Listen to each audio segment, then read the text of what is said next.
Il cane è considerato da sempre l'amico a quattro zampe più amato dell'uomo, con effetti positivi sulla salute psicofisica dell'individuo. È da sempre considerato un vero componente della famiglia, affettuoso con i bambini, di grande compagnia per gli anziani e le persone sole. Rappresenta un vero autentico riferimento che garantisce amore incondizionato, salute e divertimento. Un ventaglio di numerosi benefici terapeutici si presenta a chi lo acquista, lo adotta e lo porta in casa prendendosene cura, e ciò aiuta a combattere la depressione, lo stato di stress derivante dalla vita frenetica o dal lavoro. Aiuta a combattere l'ipertensione, ma i maggiori benefici si svelano con i bambini autistici. La compagnia di un cane infatti è un buon antidoto contro l'ansia e le aiuta ad aprirsi ed instaurare rapporti con gli altri. Ciò naturalmente presuppone un particolare interesse da parte del padrone sulla cura e l'alimentazione degli animali. Intanto cerchiamo di socializzare con l'animale, perché è anche giusto che quando ci sono animali che possono avere problemi nel sentire il rumore dell'acqua o anche essere bagnati o il rumore del phon, dei soffiatori e tutto il resto.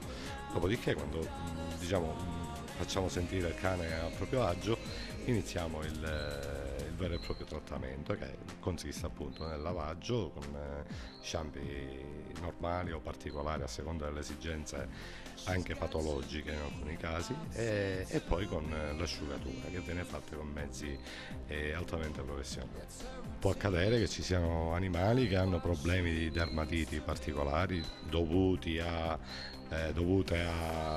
questioni alimentari o micosi o altre patologie, e praticamente si deve fare un trattamento con shampoo adeguati per non provocare ulteriori danni alla cute e al pelo dell'animale. Noi qui in sede abbiamo un prodotto che è di alta qualità sicuramente, totalmente naturale, è un prodotto a base di pesce che è il Fish for Dog, quindi ipoallergenico, senza glutine, è un prodotto che contiene molto omega 3 e omega 6, e quindi sappiamo benissimo che questi elementi fanno bene al pelo, alla cute, insomma è un prodotto eccezionale, diciamo.